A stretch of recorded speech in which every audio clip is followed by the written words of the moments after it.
All right, everyone, we are back again for another episode of Dine and Dish. And today's show, I'm bringing it back to old school. I have such an amazing guest coming on. I know I say this every week, but I just love my people. And the show that we have today is all about communication and public speaking and leadership and empowerment and everything that I stand for. And I'm going to just jump right into the show this week because my guest and I have known each other. Oh my God, I think 30 years, maybe 29 years. And our kids were best friends. And now our kids are adults and they're doing their thing. And with further ado, my friend Gus, are you here with me today? Yes, I am. How are you, Michelle? Hi, Gus. It's been so long, and I'm so glad we're doing this. And for everybody listening, I have to tell you, we've known each other for so long in the dance world, and it's so interesting because we're going to talk today about leadership and confidence and growth and communication. And our kids learned all that through dance. And I say it all the time that dance is such a great platform because it teaches young kids and young girls and boys to get up on stage and do their thing and feel good about themselves and perform and be confident and grow. And now we're going to talk about it on a leadership level for adults and young adults to really get up there and do their thing. And, who best to talk about this but Gus? She holds such an important role. She just got a big promotion. So I'm going to let her tell you about it and talk all about Toastmasters. So Gus, welcome to Dine and Dish and so good to see you. I want to give you a big virtual hug. Good to be here. Why don't you open up and tell everybody about you and who you are and what you're doing, and then we can get into our show and talk about empowerment and public speaking. So wonderful. Well, hello, everyone. My name is Augusta Inniss. And as Michelle shared, we've known each other forever. Yeah, but we're not giving away our age, Gus. We've known each other not that long. That we will not do today. Okay. Right. So I am a Toastmaster. I am with District 36, which is located in the DMV area, the DC, Virginia, Maryland area. We have over 140 clubs in my district. And my role with District 36 is the Program Quality Director. And you might ask, what is that? What is that? So as the Program Quality Director, my job is to make sure that our members are gaining great experience at the club levels. They're being educated. They're participating in contests. I am training those officers that oversee their clubs. I'm also training those division directors or area directors that are boots on the ground to ensure that the members are receiving great experience as well as the clubs thriving. So that is my job with Toastmasters International. Wow. Well, you hold such an important role, but something big just happened this weekend. So why don't you let everybody know you got a new promotion?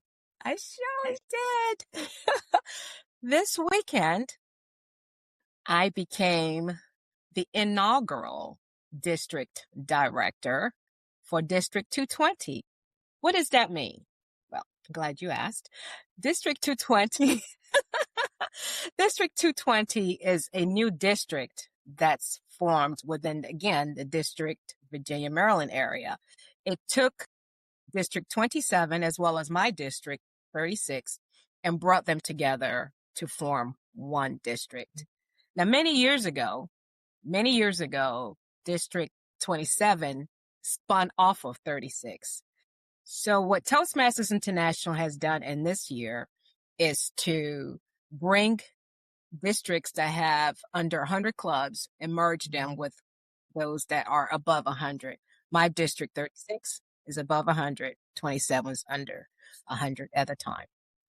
So this is to streamline the process a little bit more, get a little bit more range within the area, and provide additional support where some certain areas we weren't able to reach. So this is a good thing for both districts coming together. And we're super excited. We're really super excited because we're uniting, we're becoming one district, one team, and one goal in mind, and that is success for all our members. That's amazing. So, for those listening that are not familiar with Toastmasters, um, why don't you talk about what it is and why it matters and what you're doing for the members?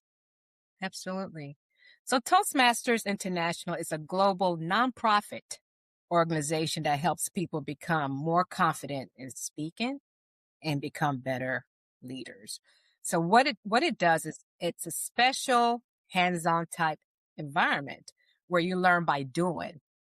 You have to actually do. So it's a supportive environment, and it matters because communication impacts everyone, all of our lives. So when you are a Toastmaster, it's an opportunity where you can find your voice.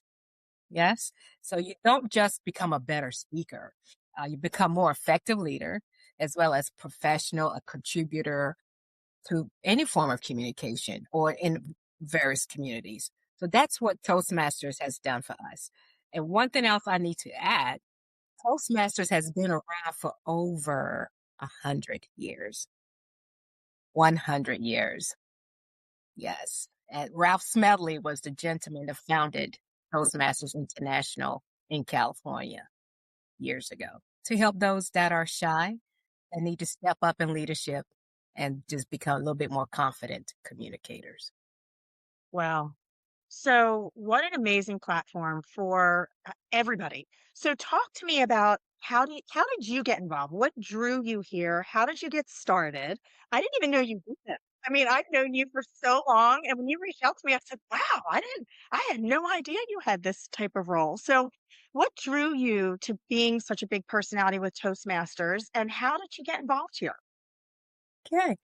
This is going to probably surprise you, Michelle, because of the length of our relationship. And when I tell you this story, you're going to go, wow. Okay. Jolyn, you know our friend Jolyn. Of course. Yes. So Jolyn had cataract surgery about 10 years ago, because that's how long I've been a Toastmasters now. She had cataract surgery. And she always talked about this club that she belonged to in Laurel. And due to the surgery, she could not drive. So she says, Gus, can you take me to my meeting? Of course. I'm your friend. I will take you. I took her to the meeting twice, sat in my car. Her club president comes and knocks on my door the second time and said, young lady, you've been coming out here with Jolene and you're sitting out here in your vehicle. And I said to her, I'm dropping her off and I'm taking advantage of no kids, no work, no phone call, Quiet. quiet time. So I'm taking advantage of that. So she said, get out your car and get in this building. So I got out of the car, went inside, and I was amazed, Michelle. I got hooked. And what I saw in that room were individuals that gave prepared speeches. They responded to impromptu messages. So to various that. So I fell in love and I stayed and I've been there since, thanks to Jolene. Wow. I had no idea. And Jolynn was involved here, or is she just a member going to was she also involved in leadership?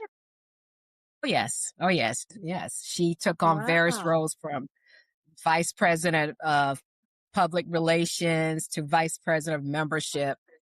Yeah, she was a big deal. Wow. Had had no idea. But I have to tell you, I actually ran into her daughter. So, here we go back into the dance world. I'm gonna dive for a minute. So I'm at a dance competition and her granddaughter dances now. So, of course, her daughter, who danced with our daughters, is there at the dance competition. So she comes in and she runs up. She's like, "Oh, Michelle," she gives me this big hug. I'm like, "Oh, what are you doing here?" And she's like, "The baby's dancing." I'm like, "What do you mean the baby?" Okay, her baby is the same age as my baby. So she's like, "Well, I'm the youngest one in the room." And I was like, "Well, I'm the oldest one in the room. So we have something in common." And so we were laughing. It was so good catching up and seeing everybody. And I saw Jolynn. I said, wow, what a small world. It's like coming full circle again, with all the kids and going back through all the dance world and dance competitions. I'm sure you probably don't miss it, but I'm doing it again. Enjoy. I know, I know. So let's jump in and talk about some of the pillars of Toastmasters. Because, I mean, obviously they're the four C's, but let's talk just about the power of communication and leadership skills and building confidence. And, you know, um, I obviously am going to be presenting and doing one of your sessions in May. And I have to tell you, I've been working on my presentation and my speech and very carefully putting together what I want to put out there and what I want to educate and how I want to inspire and motivate. But let's talk about what Toastmasters stands for and touch on the four pillars and why it's so important for public speaking, because I mean, public speaking scares the heck out of everybody. It's like the one greatest fear, right, that everybody has. It's like, oh my god, I got to get in front of the room. So talk to me about the power of communication and what you bring to the table with that skill and education. Absolutely. So the four pillars of Toastmasters is integrity. It's also respect, service, and excellence. Okay. So those four pillars are the core values that define what Toastmasters experience is about. So these pillars shape how members grow and how the clubs operate. So for example, integrity. I think it speaks for itself. So integrity is the foundation, right, of any relationship to start with. But you have to have a level of integrity in order to function with others, be in the same space with others, lead others, as well as follow. So that was the first one that Toastmasters put together. And it comes with a level of respect. If we cannot respect each other, why are we trying to work together? You should be able to respect me giving you feedback. I should be able to receive your feedback as well. Now, sometimes my feedback may not be great or receptive to you, but it's coming from the heart and I'm doing it with integrity because I'm trying to help you grow. And likewise, correct? So that's the first pillar, integrity. Respect is the second one. And that creates a safe place. It's supposed to help create a safe place for every member, every participant. It's supportive. It's a place where I can come in. If I mess up, it's okay. So there should be me and they're listening to me and they're valuing what I am putting in as a member of the club or a leader of the club. So there's risks that you take, but at the end of the day, we want to grow without judgment. So that's where the respect portion of one of those four pillars come in place. Then service, my favorite part. I am a servant person by heart. Toastmasters, as we know, is a volunteer-led organization. So everyone that's a member of a Toastmaster or even in the leadership role at my level, we're volunteers. So this is service. This is service. This is where we grow. This is where we learn a little bit more of what it takes to function in our roles, whether we're running a meeting, whether we're mentoring someone or leading a district. This is our level of service to Toastmasters International. So this is how we contribute, we succeed and grow through service. Then the fourth one's excellence. Whew. We must serve in excellence. We must learn in excellence. So that's about continuous improvement. I want to better myself. I want to do things in excellence. I want to challenge myself. I want to strive and to get better. In order to do that, there has to be excellence, and that has to be understood.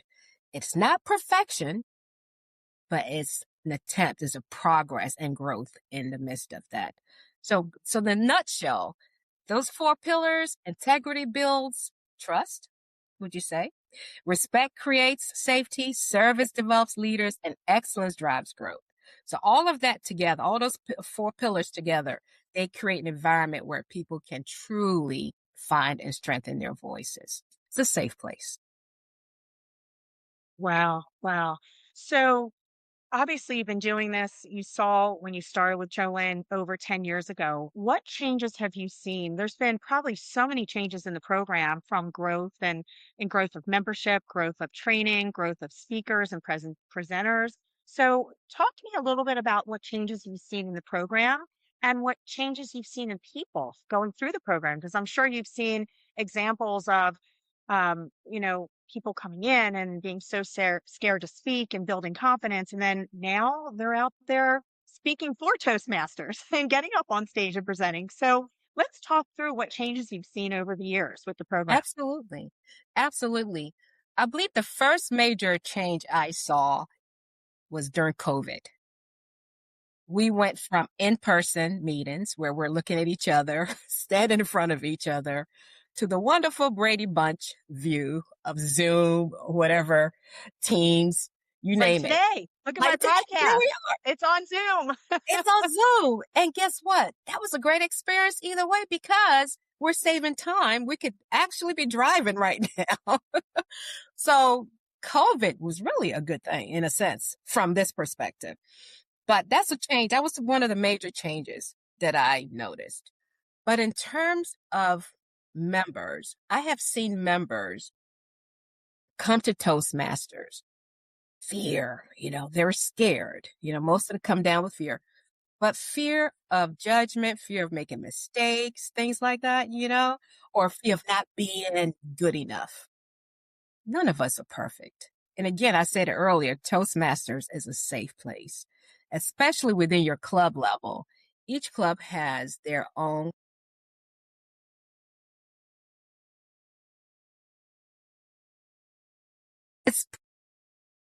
So over time, I've seen people come, I've seen people go. I've seen government clubs as of recent, with the Doge situation, we've lost a lot of clubs during this time because we have government clubs that meet during noontime, whereas their agencies covered their membership fees. So because of Doge, many members were lost, clubs were closed because they were informed that they were no longer able to hold meetings during their lunchtime. So those clubs that are still thriving, that were formerly government clubs, have changed from government to community clubs, which is a wonderful thing.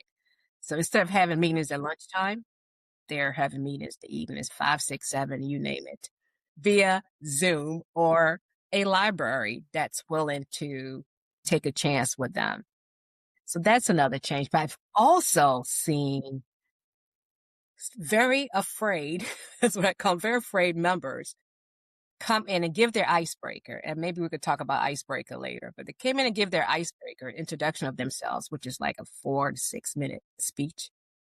Come in and are now able to give speeches that are 12 minutes, 20 minutes with comfort, with no fear. It's so natural now.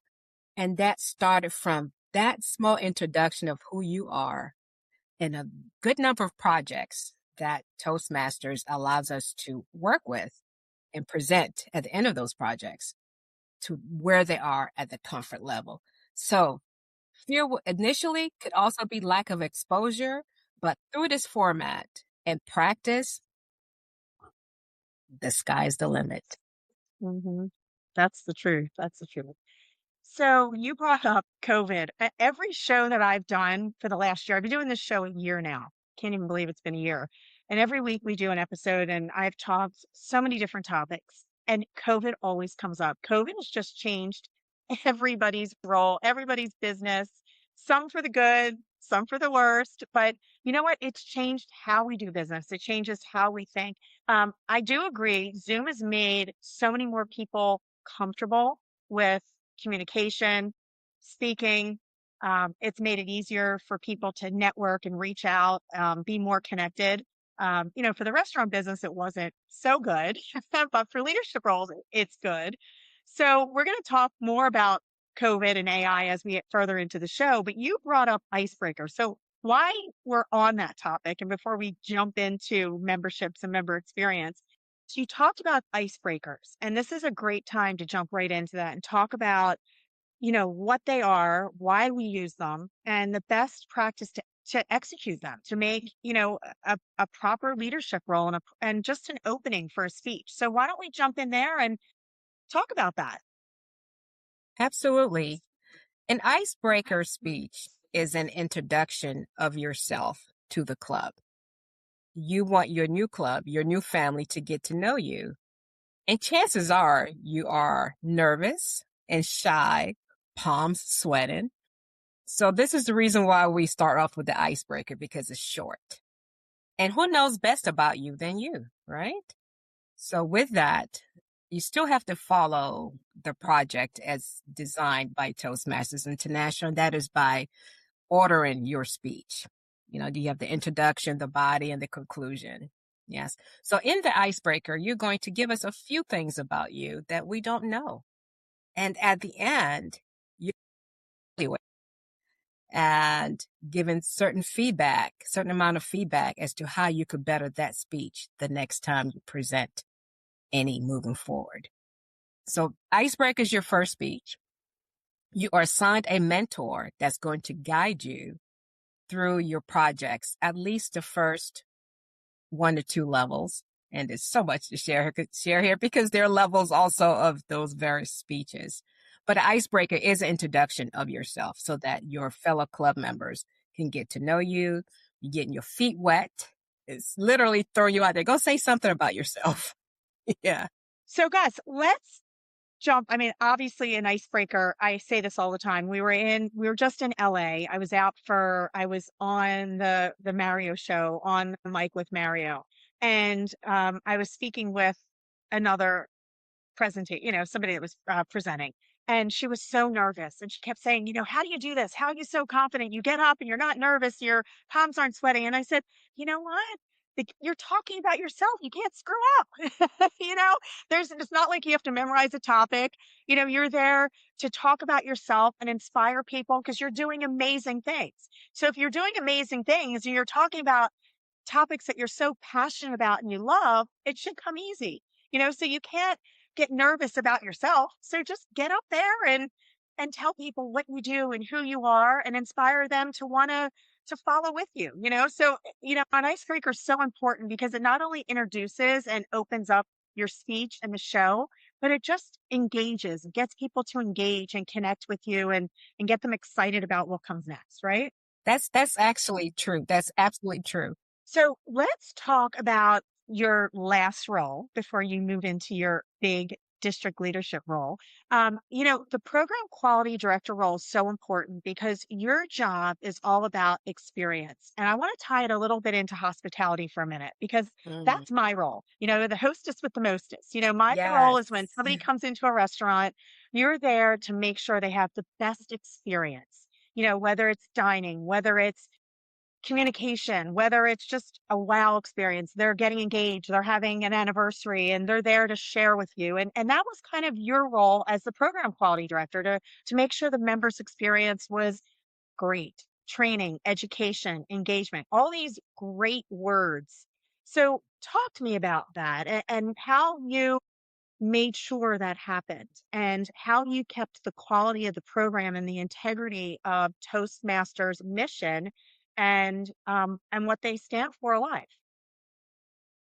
Yeah, absolutely. Absolutely. So as the program quality director, as I stated earlier, is to ensure a good member experience.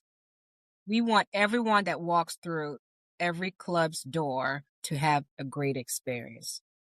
Now, as you know, just like restaurant, if that member does not get a good experience, are we going to see that person again? No. Probably not. And that's the same for the restaurant. They will not be coming back if they did not have a good experience.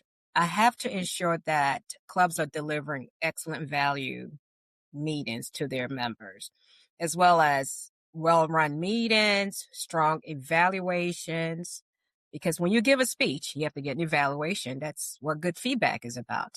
Again, Oh no, are you going to evaluate me too? I can. So we have to have they have engaging speakers, which I know you are. That's why I was like, oh, let's get Michelle she is engaging. She is animated. This is going to be, I am so excited. Okay. I know I'm jumping ahead, but I'm excited about you coming to our conference. So excited about that. But I know. I've actually had we want, people actually say to me, I can't believe you're speaking and can I come watch? And I'm like, I think you can. I'm like, you know what? I'm going to have Gus on the show and I'm going to ask her at the end how we can get, you can enroll, you can get whether you want to sign up totally for the program or you just want to attend this one conference. So at the end, we'll talk about that. But I've actually had okay, a few people sure. reach No out and say, problem. wow, No you're going to problem. do this? This is exciting. Yes, no problem. Yeah, but again, in my role, I just don't want the member to just complete a speech, right? At the end of the day, we want to make sure that what they did was effective and they know how effective it was. If it wasn't so effective, we're going to help them by giving them feedback on how to make it more effective next time. You mentioned the hospitality environment, and I kind of said a few things about that earlier. It's important. There's communication involved. How you approach me when I enter your restaurant and sit down. We're communicating from the time I come through that door. When you open up that menu, offer me what you have on the menu for the day. We're communicating, but your delivery is important. So whether you're working in the Fortune 500, somebody's office, or at a restaurant, even at the gym, communication is very important to the members, to the guests. So the way you deliver, the way you approach those individuals is going to make a lasting impact on them for their experience and towards your personal growth. Because if you're not growing, if you're not learning from the experience around you based on those that you're interacting with, if you're not growing, then why are you doing this? So it's important. So we do this so that we can grow, we become better leaders, better communicators. When people say public speaking, I think some people take that loosely. We're all public speakers. We speak to folks all the time. Folks we know, folks that we do not know. So when members leave each meeting feeling that, wow, that was great, they feel valued. And that's what we want from my office as program quality director. We want each person to feel valued. And I'm sure from the restaurant perspective, you want your guests to feel the same so that they will return. Yeah, for sure, for sure. So now you're stepping into a whole nother leadership position. And we talked just a few moments in the beginning about the district director level and strategic leadership and what your vision for your new district is in order to execute leadership at a whole new scale. So, what I want you to talk about now is what challenges are going to come at your level? Because, I mean, everybody needs to have some kind of tie back, to what challenges there are at every level, right? So, you have every level you're at, whether it's speaking, leadership, program director, there's always going to be some kind of challenge you have to overcome. And it's showing up and it's embracing that challenge and learning from it to move to the next level. So, talk to me now about what that challenge is going to be at your new level and your new position that you're going to do. Well, thanks for that question, Michelle.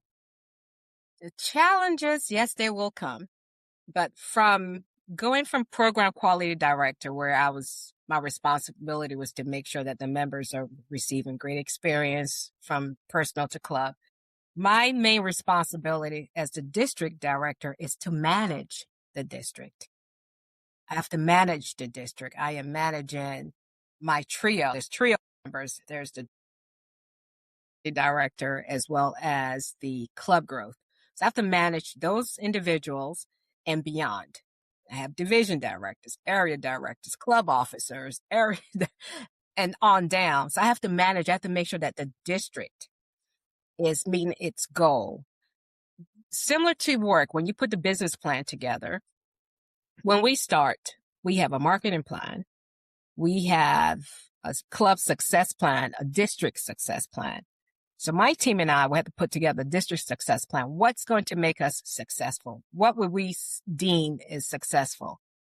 Such as all club officers trained, such as my area directors are visiting the clubs to make sure the clubs are doing well and see what they need. I have to measure those things. And if they're not happening, then I need to make sure that we're get back on track to make sure that happens, because that's the goal. So this new role, truly, yes, it's exciting. It is exciting, but I have to make sure that when the club members at the end of the term, they need to feel that we made a lasting impact on them. And that is the main goal from my perspective. Make sure there's a lasting impact on the people that we serve. So through Toastmasters International, I've seen firsthand how finding your voice can change everything. So with the ability to help our members build confidence, grow their leadership skills, and even help them with the direction of the path that they're looking to go in life, that's important. If I'm not able to help our members reach those goals, then somehow, somewhere, I missed something. I may not have failed, but I missed something. But I have a Yes. team that works Yeah. with me. So if I missed it, that's because I Yeah. probably didn't get So it. And I need to go back to those team members in order to get back on track. yeah. So I want to cut you off just for 1 minute because you mentioned so many important things. You talked about how to measure success, how to look at whether you're effective and you're efficient, because we say that all the time. You know, if you want a good leader, you have to have something to measure that leader. And then let's jump right into leadership lessons and growth and the difference between a leader versus a manager versus a mentor and how we look at personal growth. Because I mean, that's so important for everybody. I mean, everybody has a goal. I mean, you know me, I'm a very strong personality. I know that's Yes. shocking to you. But you know, you have to set goals and you have to have clarity and you have to know where you want to go. And then from there, you have to know how to get there. So, you know, it's finding the right mentor, the right leader, the right manager. So, talk to me about, you know, what leadership means to you. What are strong qualities between the two? And what really separates a good leader from a great one? Mm, that is a Questions, good right? question. Oh, yeah. Those are some good questions, Madam Give you Toastmaster. some I think you need to just come on. You just come on, become a member. We could start a club called the Restaurant Diva I Toastmasters. know. See, I'm going to be there. Not only going to help with this session, but I'm going to stay on. I'm going to be a part of your continued membership, and I'm going to keep coming to these meetings. See, you thought you Yes, only had me one time. absolutely. You might be stuck with me. So to answer your question about good leader, I feel that, let's put it this way. I've seen that good leader can get things done. They can get things done. And this is not because you're on the screen, but you remember, I saw you. I remember that we're not going to go there right now. I know I'm You, cracking the whips. I'm like, let's go. yes, yes. Michelle is a great leader. So, but leaders get things done. Leaders, because they are building along the way. So that's the difference. Good leaders get things done. Great leaders build along the way. Okay. But great leaders are intentional about developing others.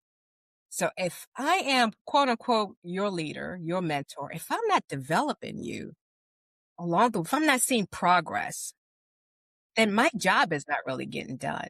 And likewise, if I'm not being developed myself, then there's a problem. There's a problem, if that makes sense. So we're focused, great leaders are focused on people, so that they can become a little bit better. But we do that by empowering them. We do it by listening to them. We do that by creating space for them to be able to step into leadership. So that in the long run, we would like for them to have that new growth experience so that they can they're positioned to help others grow. So if I help you, each one reach one. If I help you, hopefully you'll be able to reach somebody else and help them move to that next level. Yeah. So we have to be intentional. We have to be very intentional about what we do. Yeah. So what advice would you give somebody that's stepping into leadership for the first time? you've been doing it, I've been doing it. Somebody comes to you and says, Gus, you're such a great inspiration to me and you inspire me to want to do more. And I just took on this big leadership role. What advice would you give them if it's their first time? How are they going to come right out of the gate and lead with intention? So what would be your advice for somebody brand new in this role? Yeah, that's a good question as well. I would say give yourself permission to grow into it. Don't go in thinking that instantly you're going to become a great leader. Give yourself permission to grow into it. You don't have to be perfect on day one, you know, but start to Well, no focus one's on perfect anyway. Look, no one's perfect, I'm not still one. screwing up. Yeah, absolutely. Absolutely. Yeah, but definitely, definitely they should focus on listening and building relationships and be consistent along the way. Don't do great today and then you flop the next. It's like, what happened to that person? Ask questions along the way. Stay open to feedback. Ask for help. And don't be afraid to make mistakes. Again, like we just said, who's perfect? Not one. Don't be afraid to make mistakes. So because all of this is part of the process of growth, learning, and becoming good leaders.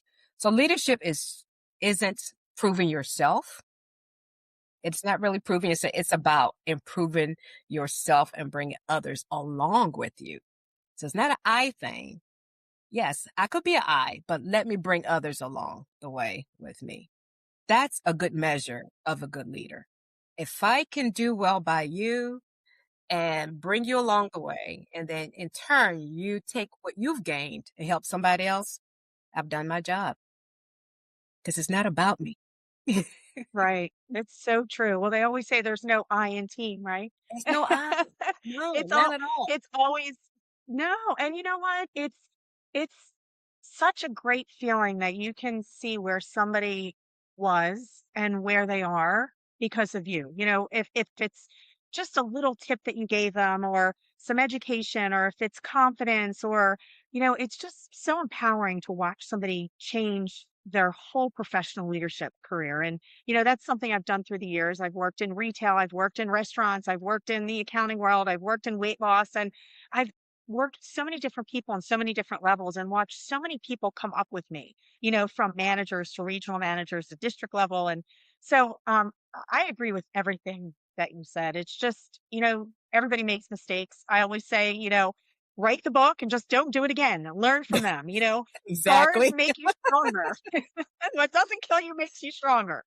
So, Exactly. so let's jump right into hospitality because, this whole show's about the restaurant business and Mhm. hospitality. And I want to talk about how your platform and Toastmasters really um, can align with what I do and what value it can bring to somebody in the restaurant world and the restaurant team. So, talk about how somebody in my world can get involved with this program and whether it's membership, whether it's just coming to a few workshops. So, how can they get involved and what type of communication and programs can align back to my world, and the restaurant world?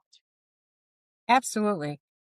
So I'm glad you asked that question. And yes, this is a restaurant based podcast, but communication and hospitality really is the experience. It is the experience. I remember when I visited a restaurant where food was great, but what stood out to me was how the server engaged with my husband and I. And Randy. Hmm. So that's important. Engagement is important. Yeah, for So, sure. the host, the hostess was warm, attentive, and she communicated very clearly about everything, right? And from the menu recommendations that she offered to around what time or how long it's going to take for the food to come out. So that made us feel very valued, right? So on the flip side, if she didn't do that, if she offered poor communication, the experience would not have been good. So that's what Toastmasters does. So there's an alignment there between what you do in the restaurant world, because it's still communication, to what Toastmasters does communication, it educates. So regardless of the environment that you're working in, I mean, in Toastmasters, we have mechanics, we have business people like myself, we have store owners, we have programmers, you name it, all involve communication. Communication is important in all areas. So from your area, especially because you're facing people every day, probably more than some programmers that I work with. So communication is very, very important.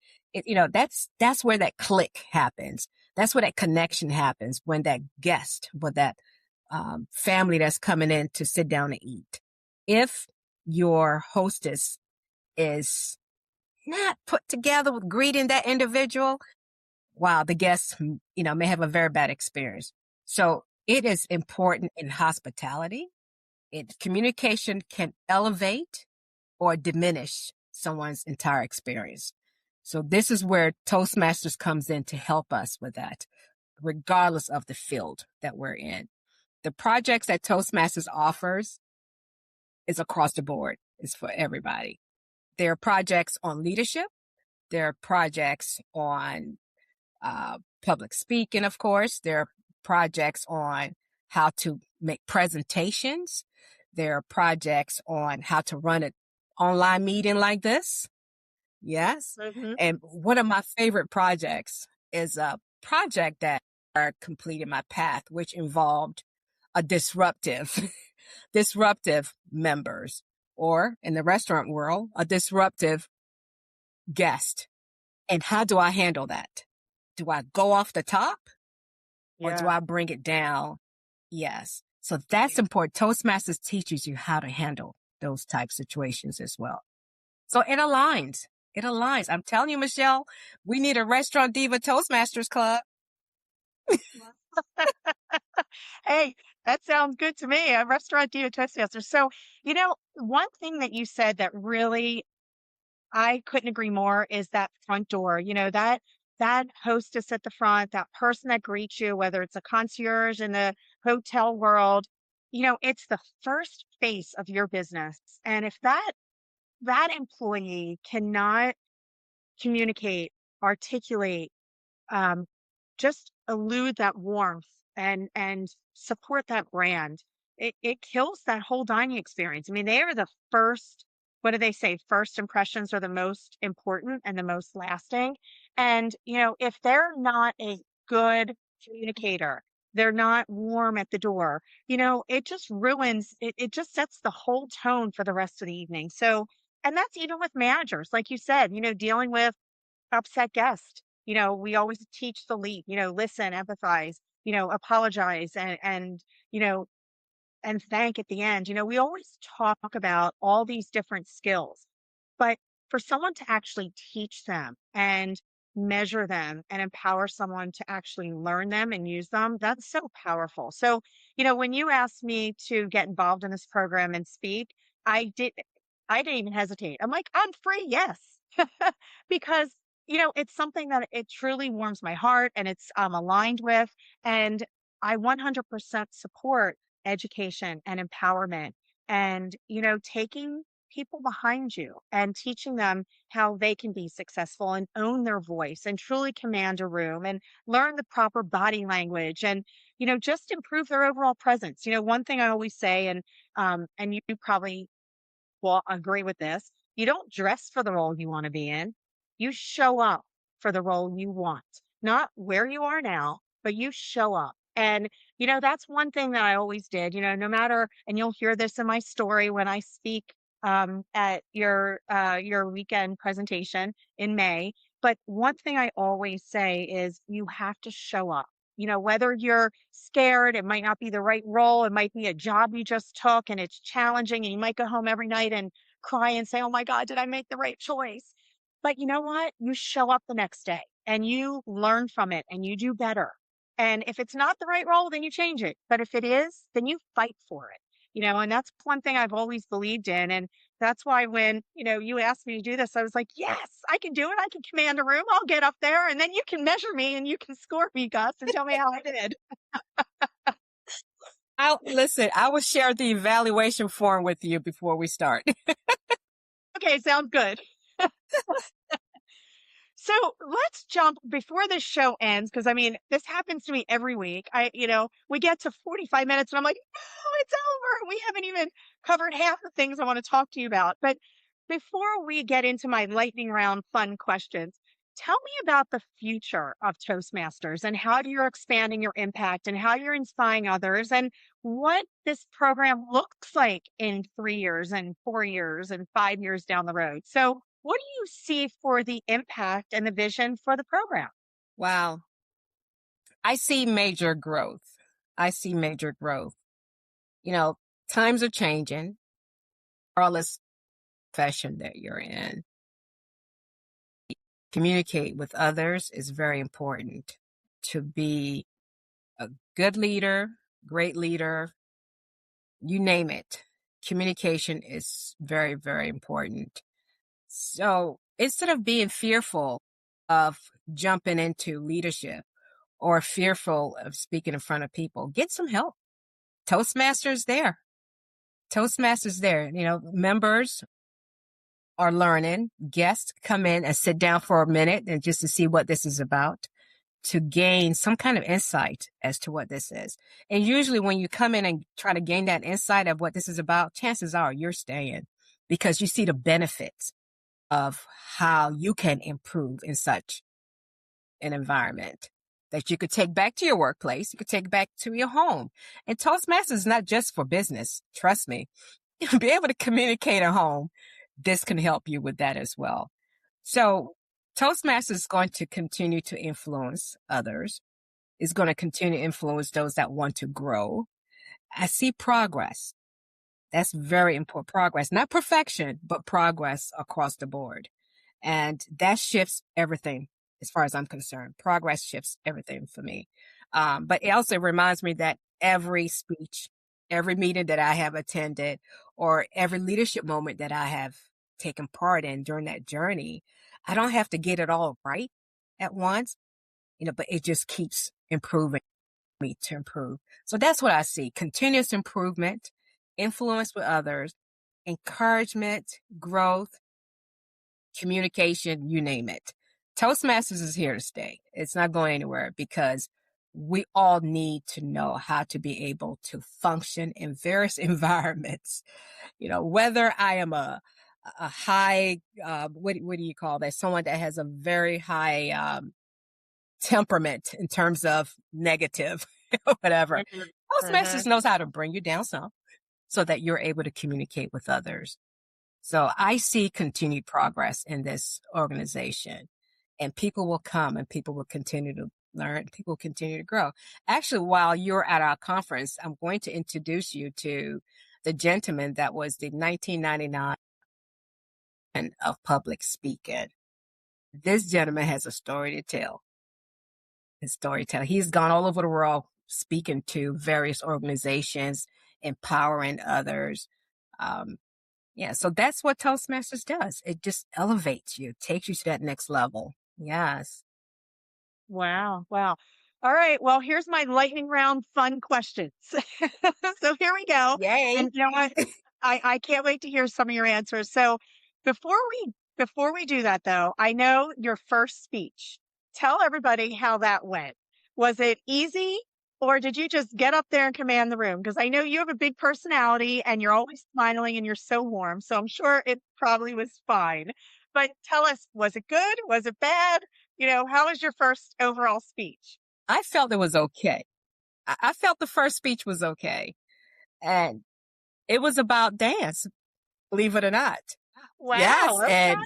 you were part of that story, Jolene and the others, and how we would, Saturday morning and we're up in a car and we're gone.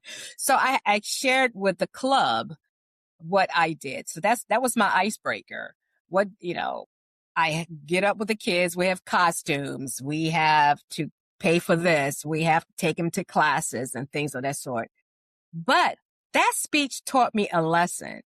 I knew all that I did. I knew all that what we did during that time.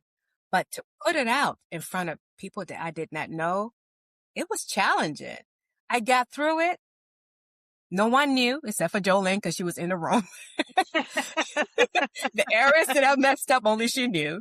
But nobody else knew. No one cares because that's my story. Because some of the things I wanted to say, some of the gestures I may have wanted to make, things of some of those things I was not able to deliver as well as I wanted to. But that was the first time. But trust me, by the time I got to my third speech, I was ready. You nailed it. Ready. All right. One word to describe a great leader. A great leader is patient. A great leader is patient, patient, patient. That's a great leader. Oh, yes. Yes, yes. I agree. You have to be so patient. That's the one word. What's the best advice you've ever received? The best advice I have received is practice and do not beat yourself up. Practice and do not beat yourself up. So the other thing I meant to share with you is I think we kind of talked about it a little bit. Toastmasters, we assign mentors to our members. So if you join the club, you get a mentor right away. And that mentor is going to help you walk through. So my mentor taught me that. Practice, be patient, don't beat yourself up. That's a great leader. And that particular mentor and I are still friends up till today after 10 years. And sometimes when I have questions or I'm stuck on certain area, I go to her. Hey, Kate, what's going on? you know, and, Yeah. um, and she helps me. So yes, definitely don't beat yourself up. Practice, be patient. It's okay. Right. Progress is not perfection. That's actually what she says. Oh, I like that. Yes, Progress is progress not is not nice. perfection. Yeah. And that shifted everything for me, Michelle. It really did. It just reminded me that every speech, every meeting that I attended, every leadership moment that I've taken part in is part of my journey. Yeah, so progress is not perfection. I don't have to get it all right. I just have to keep improving. Right. Absolutely. Absolutely. Yes. Well, for everybody listening, here we go again. Another show is ending, and I need to bring Gus back because Gus, I don't even think I got through half my questions of all the great things that we need to catch up on. So we need to talk offline and have coffee and catch up and really hear about what our kids are doing and great things that everything that we instilled in our children to do what we're doing today. So we got to catch up there. But for everybody listening, DMs are always open. You can find me at restaurantdiva.com. I'd love to hear from you. And we're always looking for new ideas and topics for the show. And Gus, before we go, you need to let everybody know where to find you and how we can get involved in your amazing program. Absolutely. District36.org. That is our website, district36.org. And if you want to email me, here's the initials, P as in Paul for program, Q as in quality, D as in director, PQD, program quality director at district36.org. Yeah. And one last thing, let everybody know about this amazing program that we're doing together in May. I'm going to start posting about it. I'm going to put up the memo that you gave me, the actual presentation for the flyer so we can start marketing it. But why don't you just give a 2-second overview of what that program is, what it's going to offer, the date. So if anybody wants to join us, they'll get to see me and they'll get to see Yes. Gus. So why don't you talk a minute about the upcoming event? Absolutely. So our event is on May 15th to May 16th. We're becoming District 220 as of July 1st. So it will be at the Rockville Hilton Hotel in Rockville. And it's also on our website, and it's also on the flyer that Michelle's going to be sharing. I So am. come on down, grab a ticket. We are looking for sponsors if you want to sponsor. We're looking for people to donate because we want to have silent auctions. So whatever you can do to support our district conference, we welcome you. Come on down. Well, you heard it from Gus. another amazing episode of Dine and Dish. This will be airing next week. And for everyone listening, you know your voice is your most powerful tool. And I say it all the time. It can hurt you, it can make you, it can break you, but you got to use it with purpose. And, I tell my kids this, and your network is your net worth, and your voice is your most powerful tool. So as long as you use those two together, sky's the limit. You can be the next leader, the next president. I mean, you can do whatever you want to do. But you heard it from Gus. What a great program. There's great leadership tools. There's great events to attend. And we hope to see you in May. And Gus, it was so good to catch up with you. Virtual hug, kisses, and let's get together soon. Thank you so much for being a guest. And I can't wait to be one of your presenters and mentors, and I hope to stay involved in the program. I'm so glad that you I invited am me, looking and forward it to it. means the world to me that you reached out, and I thank you for being on my show. Thank you. Thanks for having me. I appreciate it. This has been wonderful. Thank you again, guys. Talk Thanks, to you soon. Michelle. Thank All you. right, sis. Bye, Take care. everybody.